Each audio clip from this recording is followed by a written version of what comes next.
더 많은 그런 어려움들이 있다는 것을 우리가 알게 됩니다. 성경의 여러 가지 사건들을 또 인물들을 통해서 볼 때 이것이 만고의 진리구나 하는 생각을 하게 됩니다. 오늘 본문에 등장하는 요셉의 삶도 마찬가지였습니다. 그는 꿈을 꾸는 사람이었습니다. 하지만 그 꿈으로 인해서 오직 고난의 시간을 보내야 했습니다. 그냥 한순간이 아니라 거듭 계속되는, 어디까지 낭떠러지로 떨어질 줄 모르는 그러한 고난이 연거푸서 일어나는 것이 요셉의 삶이었죠. 왜 하나님께서는 꿈을 가진 요셉에게 이런 고난을 허락하시는 것일까요? 여러분, 오늘 말씀을 통해서 요셉이 당한 고난의 그 의미와 또 그것을 통해서 하나님께서 원하시는 그 뜻이 무엇인지를 우리가 살펴보고 은혜를 받기를 원합니다. 오늘 말씀 보면 요셉이 형들을 찾아왔습니다. 지금 형들은 도단에서 양떼를 이렇게 먹이고 있었습니다. 사실 이 형들은 아버지 야곱에게 세겜 근처에 가서 양들을 먹이겠다 그렇게 이야기를 했었습니다. 근데 세겜이라는 곳이 어떤 곳입니까? 뭐 정확한 날짜는 잘 모르지만 거의 3, 4년 전에 그 세겜에서 엄청난 사건이 있었습니다. 그것은 이 형들의 누이인 디나가 거탈을 당했고 그 거탈에 대한 복수로 세겜 족속들을 몰살시켰잖아요. 물론 남자들을 이렇게 몰살시켰잖아요. 그래서 그 세겜에서 야곱의 모든 가족들이 도망쳐 나와서 베델로 하나님께 찾아가는 거 아니겠습니까? 그런 사건이 있었던 곳인데 그 근처에 가서 양떼를 먹이겠다고 하니까 이 아버지 야곱은 굉장히 걱정이 많이 했습니다. 그래서 우리가 양떼를 먹이는데 그냥 하루 갔다가 오는 게 아니거든요. 제가 단기선교를 키르키즈를 갔었는데요. 거기에 나른이라는 곳에 기독교인이 있어서 아주 신실한 형제님인데 이분이 양떼를 치는 걸 보니까 한번 이렇게 양떼를 치러 가면 양떼를 몰고 한 지역으로 옮기면 거의 두세 달을 그곳에 있어야 돼요. 그래서 집에서 떠나서 그곳에 운막을 치든지 그곳에 유력하라고 유력을 쳐서 그렇게 오랫동안 있거든요. 아마도 이 형들이 간지 한 수십 일은 지났을 것 같습니다. 어쨌든 멀리 가 있는 그 아들들이 너무 걱정이 되니까 자기가 아끼는 요셉이지만 요셉을 보낸 겁니다. 형들이 어떻게 지내는지 무사한지 보고 오라는 것이죠. 그래서 요셉이 헤브론에서 세겜까지 갑니다. 거리가 거의 80km가 되거든요. 여기에서 우리 교회에서 한 울산까지 거리가 되죠. 근데 요셉이 올라갔는데 세겜 근처를 아무리 찾아도 형들이 없어요. 양떼가 없습니다. 우리 같으면은 그 멀리까지 갔다가 없으면 별로 형들도 좋아하지도 않고 형들도 되게 미워하니까 그냥 올 수가 있잖아요. 찾아보니까 없던데요. 그런데 요셉은 거기서 사람들에게 물어서 도단에 있는 형들을 찾아가요. 거기서 또 한 24km 정도가 떨어져 있는 곳입니다. 드디어 형들이 보이는 곳이 왔습니다. 얼마나 반가웠겠습니까? 요셉은 아마도 그 형들을 발견하고 쫓아 달려갔을 것입니다. 그런데요, 멀리서 그 형들을 그 요셉을 보는 이 형들의 마음은 달랐습니다.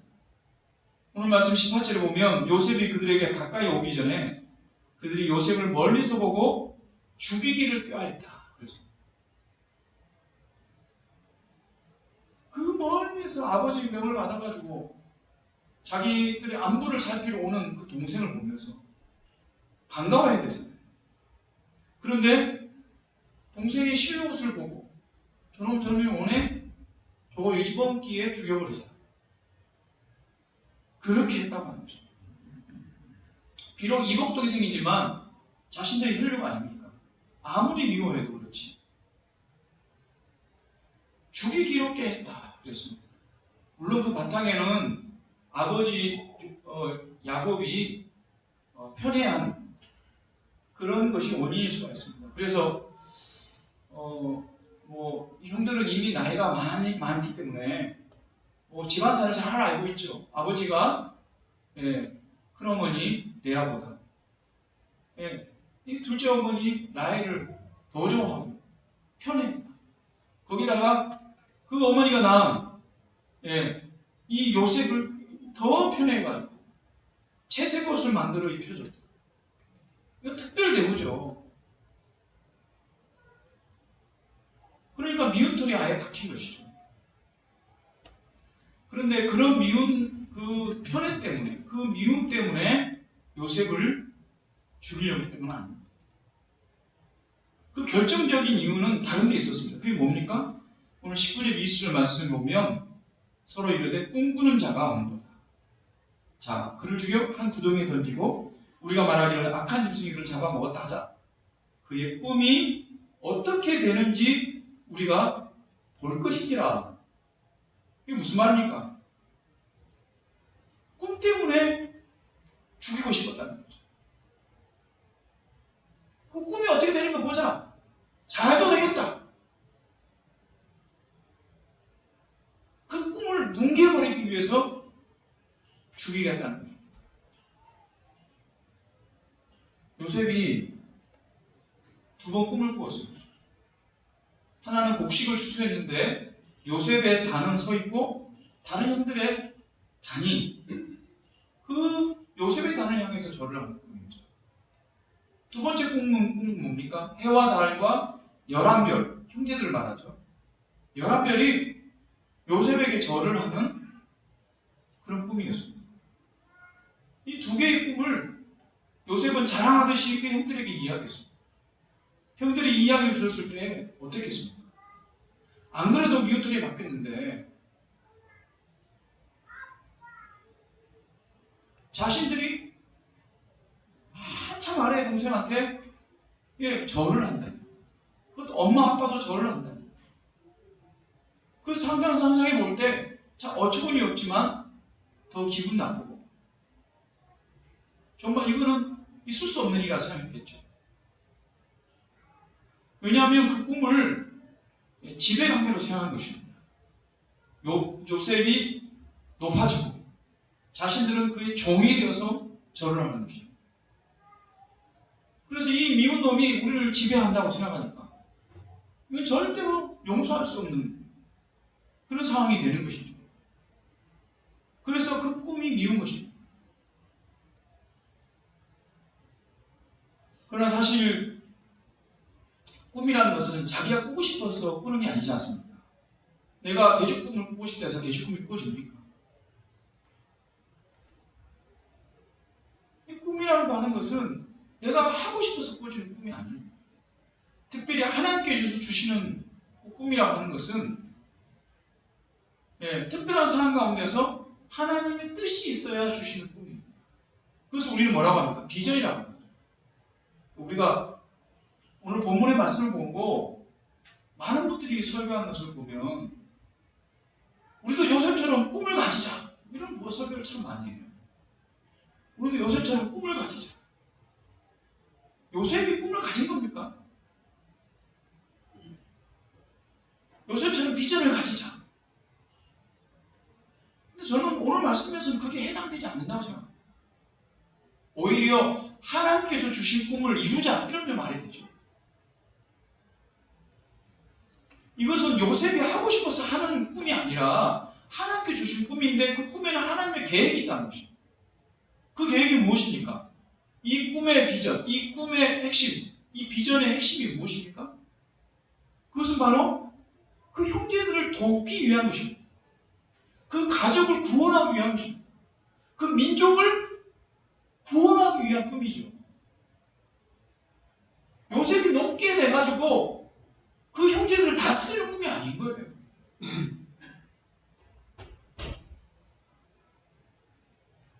장차 그들이 당할 기나긴 대흉년에서 굶어 죽지 않고 그들을 구원할 뿐만 아니라 오래전에 아브라함이 주셨던 그 하나님의 나라에 대한 계획, 그것을 이루기 위한 하나님의 그러나 요셉을 미워한 이 형제들의 이 미움 때문에 이 꿈의 진실을 알아보려고 하지 않았다는 것이죠. 그냥 단순히 이 요셉의 꿈은 자신들의 삶을 방해하고 자신들을 짓밟으려고 하는 그런 꿈이다. 그렇게 해석했기 때문에 요셉을 죽이려 하는 거죠. 오늘도 하나님께서는 사람들의 삶 속에 오셔서 그들을 변화시키고 원하십니다. 죄악 중에 빠져있는 그들을 깨어나게 하시고 그들의 삶이 올바른 방향으로 올바른 삶의 목적대로 가기를 소원하셔서 그들에게 계획하신 거죠. 그게 복이죠. 그게 축복입니다. 그런데 많은 사람들은 이 요셉의 형들처럼 하나님이 그런 계획을 가지고 계신데도 불구하고 그것을 거부해요. 내 인생 간섭하지 마라. 왜 나를 귀찮게 하느냐. 내 마음대로 살고 싶다. 그런 것이죠.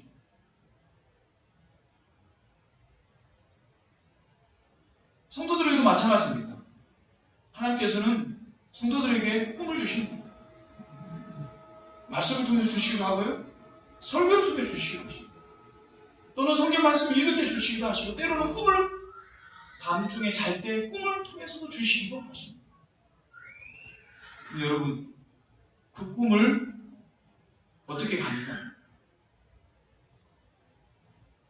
그 꿈을 이루는데 쉬운 게 아니거든요. 그 꿈을 이루는 데는 자신을 낮추게 돼야 되고 때로는 자신의 욕망을 내려놓게 해야 돼요. 때로는 정말 자기가 어려운 옆에서도 순종하고 헌신해야 이룰 수 있는 것들이 사실은 대부분입니다. 하나님의 꿈은요 어그러진 것을 바르게 하는 것이기 때문에 저절로 되는 게 없어요. 악한 세상을 고치는 것이기 때문에 오히려 사탄의 방해가 더 많은 것이죠. 오늘도 마찬가지입니다. 이 하나님께서 주신 이 요셉의 꿈은 이 가족을 살리고 가문을 살리고 민족을 살리는 거거든요. 뿐만 아니라 인류를 살리는 겁니다. 구원의 계획이죠. 놀라운 위대한 하나님의 구원의 계획을 이루시는 그런 비전의 출발인 것입니다. 이 구원의 역사를 사탄이 좋아하겠습니까? 결코 싫어. 그래서 방해하는 것이죠. 그래서 사람들을 통해서 그 형들을 통해서 그 꿈을 초반에 뭉개버리기 위해서 그렇게 나선 것입니다. 요한복음 13장에 보면 사탄이 가룟 유다의 마음속에 예수를 팔려는 생각을 주었다고 그랬어요. 악한 생각을 꾸도록 하는 것이죠. 그리고 그것을 자꾸 잘하도록 하는 것이죠. 그래서 결국 예수님을 팔고 예수님을 죽는 데까지 그렇게 사탄의 도구로 악의 도구로 그렇게 사용되어 버린 것이죠. 사랑하는 여러분, 하나님이 우리에게 주신 꿈들이 있습니다. 우리가 청년 때 우리가 정말 하나님을 만나고 그래서 하나님께서 은혜를 부어주실 때 아니면 오늘 새벽이라도 하나님께서 우리에게 주신 꿈들이 있을 수 있습니다. 매일마다 주시는 그런 비전들이 있을 수 있는 것이죠. 그럴 때 여러분 우리가 어떻게 되겠습니까? 지금 당장의 모습이 아니고 그것이 나와 우리 가족과 우리 이웃과 이 세상을 위해서 반드시 필요하다는 것. 그것을 생각해야 됩니다. 그 꿈을 이루어들기 위해서 우리가 기도하고 순종해야 됩니다. 그래서 그것을 방해하는 어떠한 것도 그 비전과 우리 꿈을 잃어버리도록 하지 않기 위해서 여러분 우리의 생각, 성령 주시는 그 생각 그것으로 우리 내면을 가득 채워야 되겠죠. 그래서 에베소 6장에서 뭐라고 합니까? 구원의 투구를 날마다 써라고 합니다. 사탄의 방해에서 승리하는 비결입니다. 그래서 여러분, 우리의 마음과 생각을 지키시는 여러분 되시길 바랍니다. 이 죽이고자 하는 형들에 의해서 요셉은 어떻게 됩니까? 처음엔 요셉을 죽여서 구덩이에 던져내려고 했습니다. 그런데 큰형인 르우벤이 만류를 합니다. 어떻게 형님을 죽일 수 있겠냐? 그냥 구덩이에 던져놓자. 그래서 구덩이에 던져지게 되는데요. 그 전에 요셉의 채색 옷을 벗겨버립니다. 채색 옷. 우리 같으면 색동옷이 색동저고리죠. 이것은 아버지 야곱의 요셉을 사랑하는 그 사랑의 증표입니다. 아버지가 주신 거죠. 아들들이 마음대로 할 수 있는 게 아닙니다.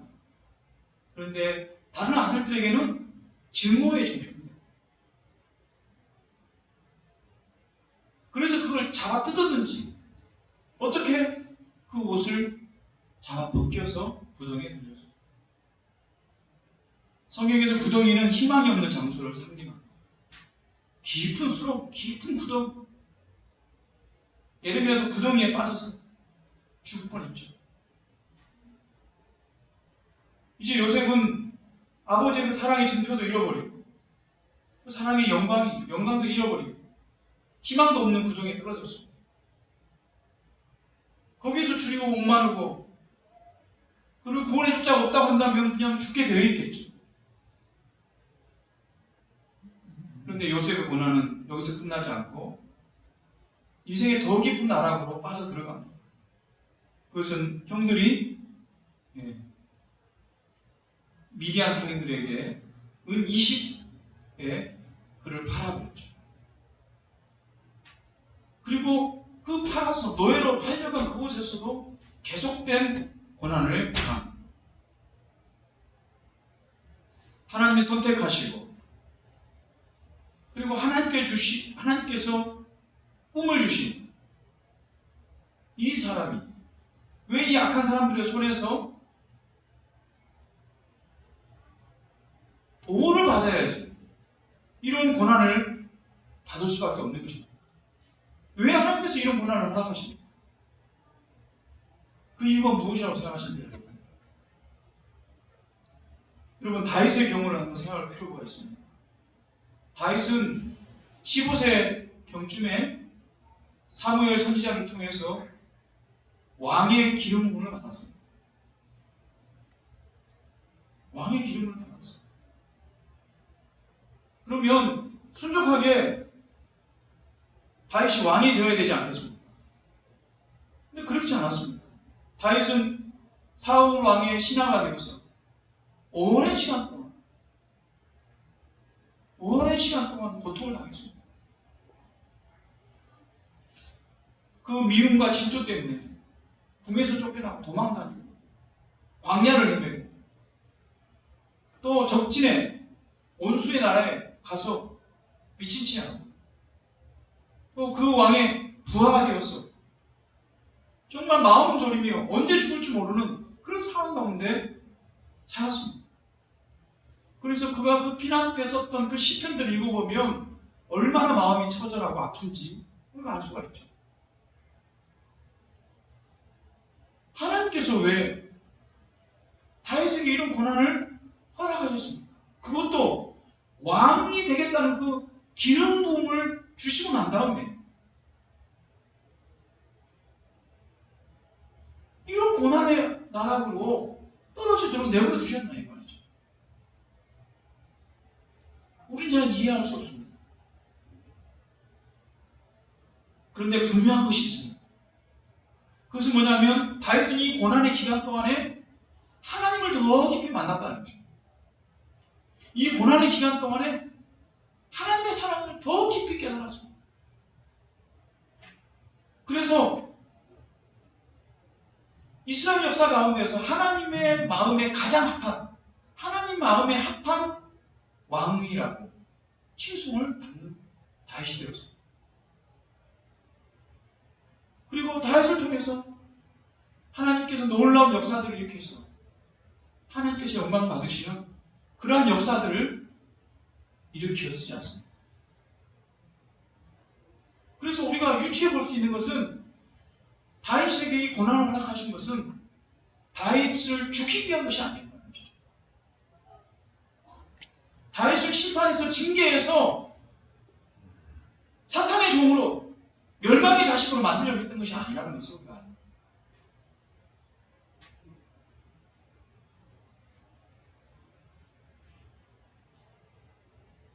전 충신대학교 총장인 이재석 교수라는 분이 계십니다. 사실 저는 잘 알지를 못하는 분인데 어떤 글을 제가 읽어서 이야기를 충신대학교의 총장이신 이재석 교수님은 15살 때 신명이 됐습니다. 처음부터 앞을 보지 못하면 좀 우리가 상상을 할 수 없지만 그래도 좀 괜찮을 건데 볼 수 있다가 보다가 실명을 하면 그 상실감이 너무너무 크대요. 그래서 죽음과 같은 그런 고통의 시간들을 보냈다고 합니다. 그런데 이 총장님은 그 고난을 이겨내고 시각장애인으로서 우리나라의 최초의 대학교 총장이 되었다고 합니다. 이분이 쓴 책이 있는데요. 내게 남은 1%의 가치라는 책에 보면 이런 말을 해놨습니다. 고난은 이메일로 오지만 설명서는 배를 타고 옵니다. 저는 이 말을 읽고 정말 그런 것 같구나. 이메일은 내가 딱 쓰는 순간에 순식간에 배달이 되죠. 1초도 걸리지 않습니다. 그런데요, 설명서는 어떻습니까? 배를 타고 온다고 했습니다. 배를 타고 오는 시간은 오래 걸립니다. 다시 말해서 고난이라고 하는 것은 내가 생각지도 못하는 순간에 갑자기 찾아오죠. 대비도 안 했는데. 그럴 때 그 맞이하는 고난은 얼마나 아프고 얼마나 상처가 아프고 얼마나 힘들고. 그런데 그 고난의 뜻을 깨닫기까지는 오랜 시간이 걸린다는 거예요. 지금 요셉에게 닥친 이 고난은 순식간에 온 것입니다. 그런데 왜 이런 고난을 주셨는가? 그것을 이해하기까지는 오랜 시간이 걸렸습니다. 17세에 팔려갔지 않습니까? 요셉이 총리가 된 것은 30세입니다. 13년의 시간이 걸렸습니다. 13년의 시간이 걸려서 깨닫게 된 거죠. 어떤 깨달음입니까? 창세기 45장 5절을 보면 당신들이 나를 이곳에 팔았다고 해서 근심하지 마소서. 한탄하지 마소서. 하나님이 생명을 구원하시려고 나를 당신분들보다 먼저 보내신다. 요셉이 총리가 되어서 자신을 팔려고 했던 형들을 만나는 그 자리에서 그 형들이 두려워 벌벌 떠는데 그 형들에게 이야기하는 거예요. 두려워 마십시오. 하나님께서 여러분들을 구원하기 위해서 구원의 계획이 있어서 그때 저에게 그런 꿈을 주셨고 그리고 먼저 이 애굽 땅의 저를 종으로 노예로 팔리게 하셔서 미리 예비시켜 주신 것입니다. 이게 다 하나님의 뜻입니다. 그렇습니다. 이때 요셉이 깨달은 것이죠. 물론 그 과정 가운데서도 요셉은 하나님께서 자신을 인도한다는 것, 하나님이 함께 하신다는 것을 깨닫고 순종한 것들을 보게 됩니다.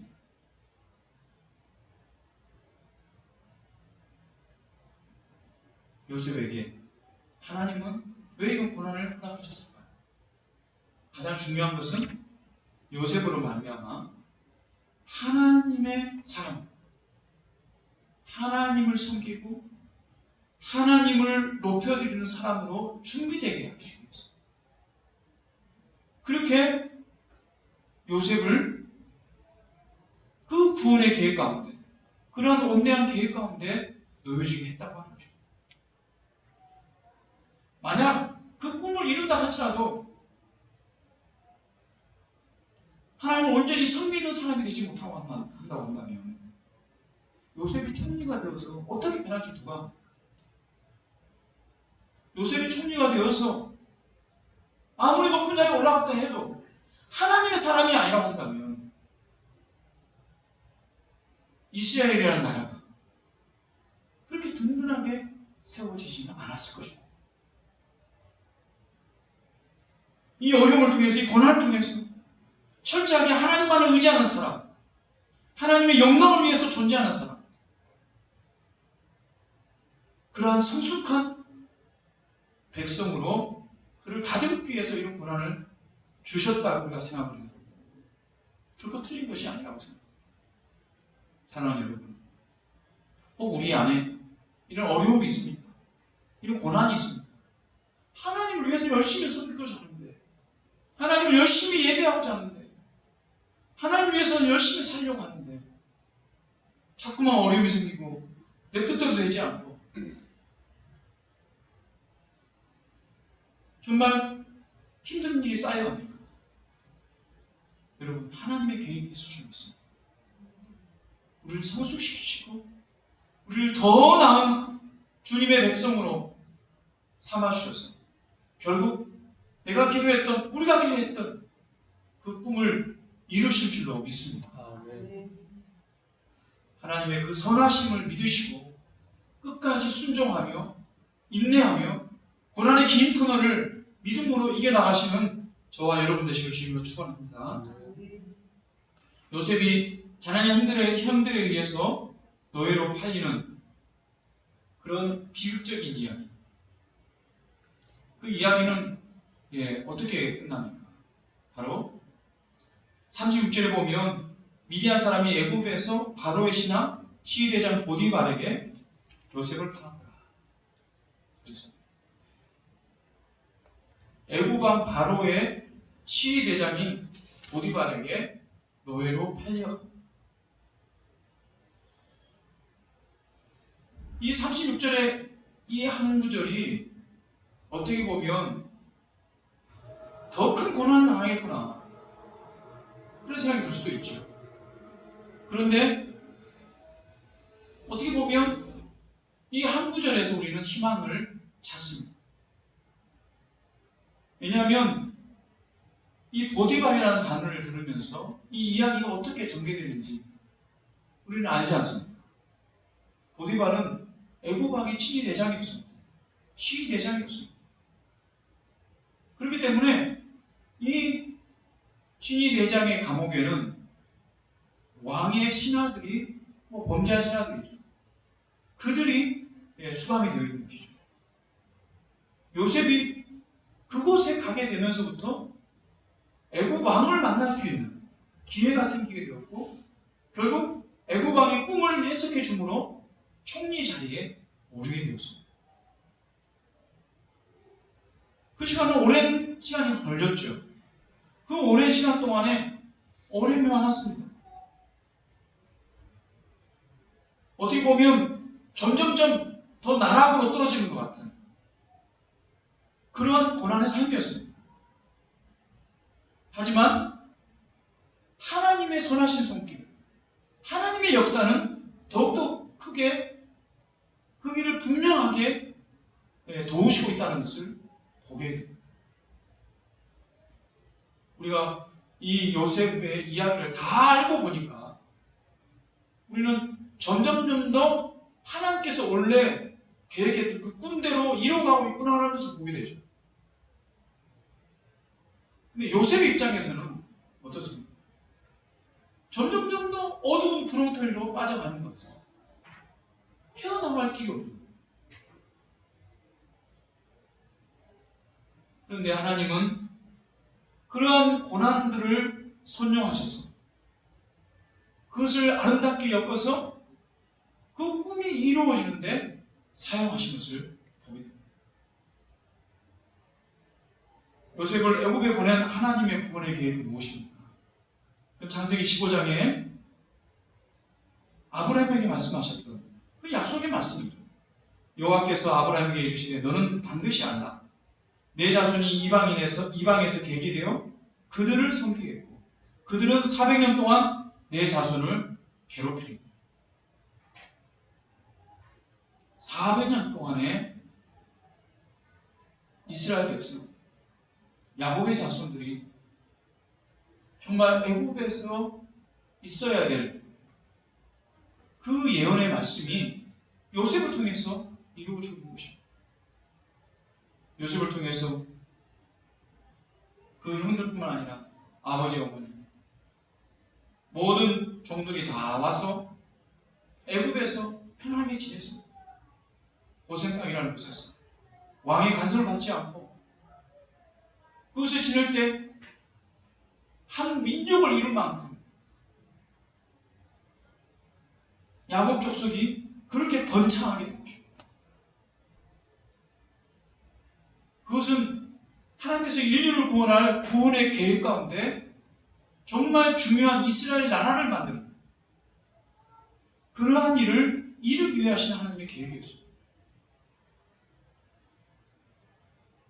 그 계획을 지금 요셉을 통해서 이루어가고 있는 것이죠. 하나님의 사람에게는 우연히 일어난 일이 없습니다. 모든 것이 하나님의 섭리 안에 이루어집니다. 여러분 믿습니까? 하나님은 우리 한 사람 한 사람을, 우리 인생들을 그냥 내버려 두신 분이 아니세요. 특별히 하나님의 택한 백성을 그냥 이 땅 가운데서 아무 의미 없이 안개처럼 사라지는, 우연히 왔다가 우연히 갈 존재로 만드시고 택하시지 않으셨다는 거죠. 반드시 우리 한 사람 한 사람, 한 성도 한 성도의 그 삶 가운데 역사하시고 계획하신 바가 있습니다. 그 섭리를 믿으시기 바랍니다. 그 섭리는 우리를 축복하시는 섭리입니다. 우리 인생 각자에 맞게 하나님 그 오묘한 손으로 우리를 인도하고 우리를 걷게 하고 우리를 나아가도록 그렇게 간섭해 주십니다. 여러분 지금 어떤 환경, 어떤 어려운 가운데 있는지 모릅니다. 하지만 하나님이 언제든 나와 함께 계신다는 이 사실, 그리고 나를 통해서 구원을 베푸실 뿐만 아니라 나를 통해서 나뿐만 아니라 우리 가족과 우리 이웃과 이 세상을 구원하는 하나님 나라를 이루어가는, 하나님의 세상을 만들어가는 그 일을 우리를 통해서 하신다는 거죠. 그것이 요셉에게 주신 하나님의 꿈의 계획이고 우리에게 주신 하나님의 계획입니다. 우리가 요셉이 철저히 바닥까지 낮아질 때 결국 하나님께서 그를 다시 건지시겠구나. 말씀 보는 우리는 그것을 읽으면서 그것을 느끼죠. 그리고 그 기대하면서 있습니다. 그렇다 한다면 우리에게도 마찬가지입니다. 내가 내 자신이 아니라 내 밖에서 나를 바라보면서 지금 저렇게 힘들어도 하나님께서 간섭해서 반드시 이기게 하실 거야. 반드시 승리하게 하실 거야. 반드시 하나님의 계획을 이루게 하실 거야. 라고 그렇게 바라볼 수 있는 믿음의 눈이 있기를 원합니다.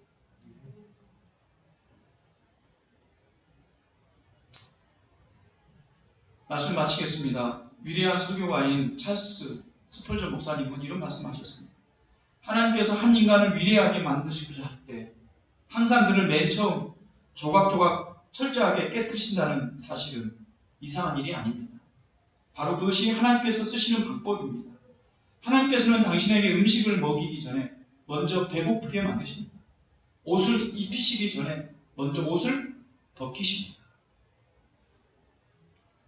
사랑하는 여러분, 하나님께서는 우리에게 더 큰 축복을 주시기 원하십니다. 그래서 때로는 어떤 순간에는 낮추시기도 하시고 어려움을 당하기도 하시고 또는 참 슬픔을 당하기도 합니다. 하지만 반드시 그것으로 끝이 아니라 하나님의 구원 계획 가운데 승리하고 축복받는 역사가 있을 줄 믿습니다. 그것을 바라보면서 믿음으로 승리하시는 저와 여러분 되시길 주님으로 축원합니다.